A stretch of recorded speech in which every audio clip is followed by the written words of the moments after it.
นี่คือภาพบรรยากาศในงานของเจ้าจะมีการเวียนเทียนได้มานี่เวียนเทียนอยู่บริเวณวัดบ้านคำคาตำบลนาตาลเจ้าวัดก็คือท่านพระครูเติมเจ้าคณะอำเภอประเทศอยู่นั่งนะพระครูเติมน่ะนั่งเจ้าวัดคนนั้นนั่งเจ้าก็ยังทำพิธีอยู่เลยทำพิธีสีเวียนเทียนนี่แหละยืนเนี่ยเจ้าครูเงาเลยวันนี้ลุงมงคลก็มานะลุงมงคลก็มาในงานในวันนี้นี่คือภาพเหตุการณ์ข้าเจ้าสีเวียนเทียนบริเวณวัดบ้านคำคาตำบลนาตาลเลยนี่ก็คุณจะมาหลายได้อันเจ้าที่ดูแลภายในบ้านสมาสุดยอดที่จะมาได้ภาพบรรยากาศในวัดบ้านคำคาตำบลนาตาลอำเภอตะวันเวียนเทียนงานเวียนเทียนออกพรรษาลาพระเจ้าพี่น้อง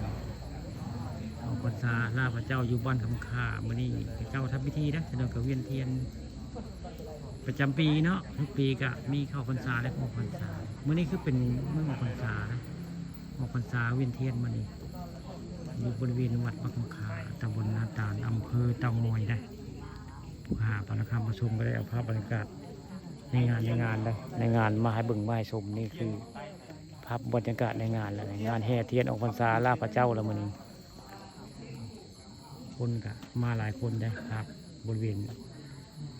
วัดบ้านคำคาตำบลนาตาลนี่ผู้ข้าปนคำประชุมก็ได้มาในงาน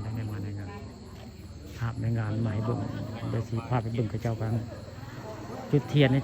ทำพิธีเนาะพิธีกำลังจุดอยู่ได้กำลังจุดอยู่ได้เทียนเลยมันบุติดเลยเสียบไว้ก่อน มันบุลุกบ่อยู่ได้เทียนก็ดี มันบุลุกบ่เสียบไว้น้ำค้างนี่แล้วก็มีหมองเสียบได้ใช่เทียนเลยบ่นี่เนาะเป็นทุเรเสียบใส่เทียนแล้วไปหลายอันเอาเทียนเนาะเสียบลงไปไม่สะพายแล้วใส่เทียนจะคืออยู่คือสิบมอดใส่เทียนจะใส่เทียนเนี่ยคือสิบมอดบาทเลยเอาไรเจอได้ยูทูบเบอร์ของปลอม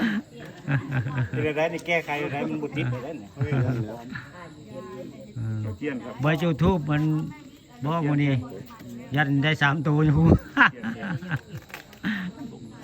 เสียบได้มุ้ยไส้แบบนี้แล้วยังได้เนาะแล้วมันมอดเลยแบบนี้แหละจะคือบานนี้คือสีมอดบานนี้นี่คือภาพบรรยากาศในงานพี่น้องกระเจ้ากำลังจุดเทียนนะเทียนทำพิธีในงานวัดเนี่ยครูเติมวันนี้ครูเติมนะนี่ภาพบรรยากาศในงานนะน้ำกาใส่ไปเลยเทพทำกับมาเทพทำใส่ไปเลยท่านเทพทำก็ต้องเอามาบรรยากาศในงานวัดบ้านคำคา